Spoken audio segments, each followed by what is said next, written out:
The universe is filled with mysteries. From the vast expanse of space to the depths of our own planet, there are countless enigmas that continue to baffle and intrigue us. Black holes warp time and space, creating gravitational fields so intense that not even light can escape their grasp.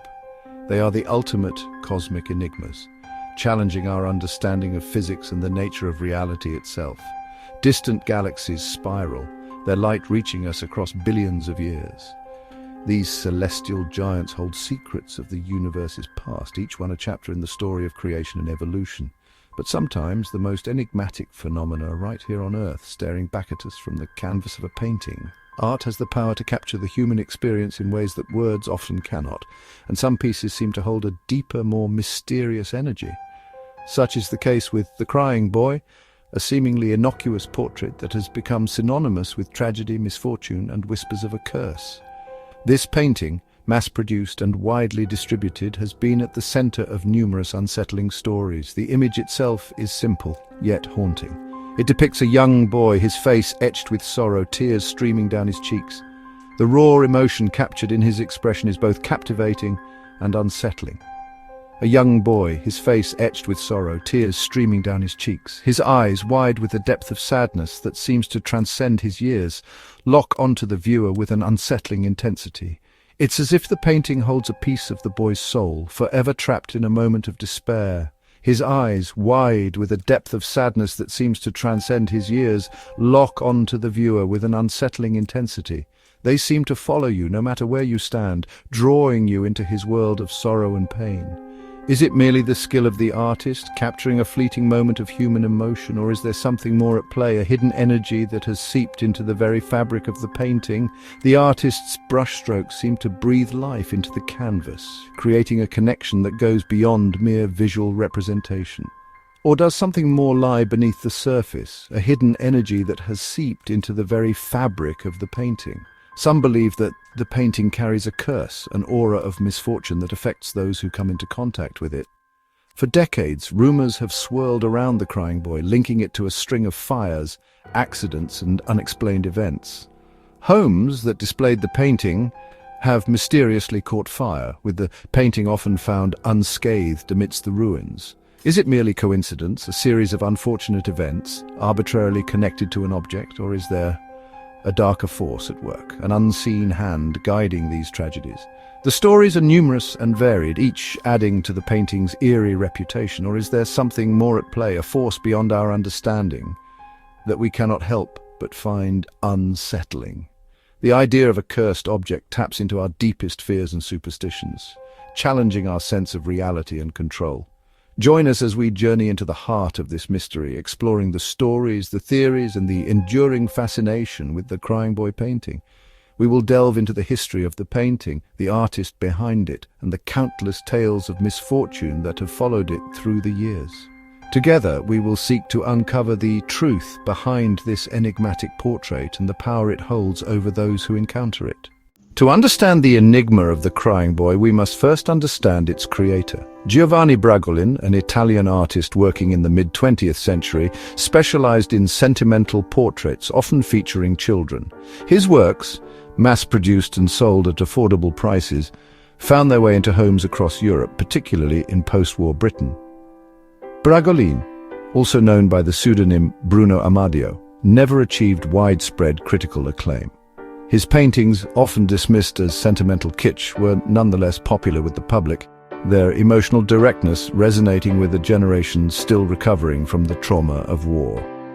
While Bragolin produced numerous portraits of crying children, it was The Crying Boy that captured the public imagination, its iconic image becoming instantly recognizable. But was it merely the technical skill of the artist, his ability to evoke such raw emotion on canvas? Or did Bragolin perhaps unknowingly tap into something more primal, something that would forever link his name to the strange events that followed? The whispers began in the 1980s. A series of house fires, seemingly unconnected, shared a chilling commonality. Amidst the charred debris, untouched by the flames, hung a copy of The Crying Boy. The stories spread, fueled by word of mouth and sensationalized by the tabloid press. One of the most widely reported incidents occurred in Rotherham, England. A family's home was ravaged by fire, their possessions reduced to ashes, yet, amidst the devastation, a single object remained unscathed, a print of the crying boy hanging askew on a scorched wall. As more stories surfaced, a pattern emerged. Firefighters, accustomed to the destructive power of flames, reported finding the painting eerily untouched in blazes that had consumed everything around it. The rumors solidified into a belief. The crying boy was cursed, a harbinger of misfortune and fire. Whispers in the shadows beyond the flames. In the heart of the night, where shadows dance and whispers linger, lies a tale that has haunted many. While the fires fueled the legend of the crying boy, other, more subtle phenomena were reported. The flames were not the only harbingers of fear. There were whispers of something more sinister lurking in the background. Owners of the painting described an unsettling presence in their homes, a feeling of being watched, of unseen eyes upon them. It was as if the painting itself was alive, its sorrowful eyes following them wherever they went. Some even claimed to hear the faint sound of sobbing, a mournful cry echoing through the silence of the night. The cries seemed to come from the very walls, a ghostly lament that sent shivers down their spines. These accounts, often dismissed as the product of overactive imaginations or the power of suggestion, nonetheless added to the growing unease surrounding the painting. Skeptics scoffed, but those who experienced it knew there was something more. Was it merely the psychological impact of the image itself, the sorrowful gaze of the boy triggering feelings of unease and anxiety, or was there a deeper, darker force at play, something that defied logical explanation? Or did the painting act as a conduit, a gateway for something else to enter our world? A portal through which the sorrow and despair of the boy could seep into our reality, affecting all who came into contact with it. Whatever the explanation, the stories persisted, passed down through generations, whispered in hushed tones around campfires and late-night gatherings. The legend of the crying boy grew, each retelling adding new layers of fear and mystery. The crying boy, it seemed, had become more than just a painting. It had become a symbol of the unknown, a reminder of the thin veil between our world and the supernatural. It had become a modern-day myth, a cautionary tale about the dangers of bringing cursed objects into our homes. A story that warned of the unseen forces that could be unleashed and the price we might pay for our curiosity. As the legend of the crying boy continues to be told, one can't help but wonder, is it just a story, or is there something more to it? Something that waits just beyond the flames in the shadows of our fears. The truth may never be known, but the whispers in the shadows will always remind us of the mysteries that lie beyond the flames. Fanning the flames, the media's role.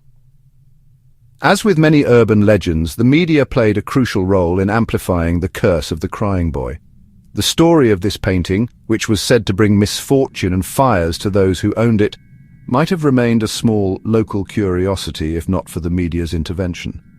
Tabloid newspapers, eager for sensational stories, seized upon the reports of fires and strange occurrences, often embellishing the details to heighten the fear and intrigue. These publications thrived on the sensational, and the tale of the crying boy was a perfect fit for their pages. The Sun, a British tabloid known for its sensationalist reporting, was particularly instrumental in spreading the legend. Their headlines screamed of cursed paintings and mysterious fires, capturing the imagination of a public always hungry for the next big scare. They published numerous articles about the painting, featuring dramatic accounts from supposed victims and fueling the public's fascination with the curse. Each new story added another layer to the myth, making it seem more real and more terrifying. In a now infamous publicity stunt, the Sun even organized mass burnings of the painting, encouraging readers to send in their copies to be destroyed in a ritualistic bonfire. This event was covered extensively, with images of burning paintings splashed across the front pages. Thousands of people caught up in the frenzy participated, hoping to rid themselves of the perceived curse. The sight of so many individuals coming together to destroy these paintings was both a testament to the power of the media and a reflection of the deep-seated fears that had been stoked. While the media's motives may have been driven by profit and sensationalism, their actions had a profound impact. They didn't just report the news, they shaped it, turning a series of isolated incidents into a nationwide phenomenon. They transformed a series of isolated incidents into a nationwide phenomenon, cementing the legend of the crying boy in the public consciousness. The media's role in this story is a powerful reminder of how influential they can be in shaping public perception and belief. The crying boy legend is a case study in the media's ability to create and perpetuate myths. Through relentless coverage and sensationalist reporting, they took a simple painting and turned it into a symbol of fear and superstition. This phenomenon highlights the media's power to influence and manipulate public opinion, often blurring the lines between fact and fiction. As we look back on the story of the crying boy, it's clear that the media's role was not just that of a passive observer. They were active participants, driving the narrative and ensuring that the legend would endure for generations. This serves as a cautionary tale about the media's potential to shape reality, reminding us to always question the stories we are told. In today's world, where information spreads faster than ever, the lessons from the crying boy legend are more relevant than ever. The media's power to influence and shape public perception remains as strong as it was back then, if not stronger. As consumers of news, it's crucial to remain vigilant and critical, always seeking the truth behind the headlines. Unmasking the curse, theories, and speculations. The enduring mystery of the crying boy has spawned numerous theories, each attempting to explain the strange events associated with the painting. Some dismiss the curse as mere coincidence, a series of unfortunate events arbitrarily linked to an object. Others delve into the realms of psychology and the paranormal, seeking answers beyond the rational world. One theory suggests that the emotional impact of the image itself might play a role.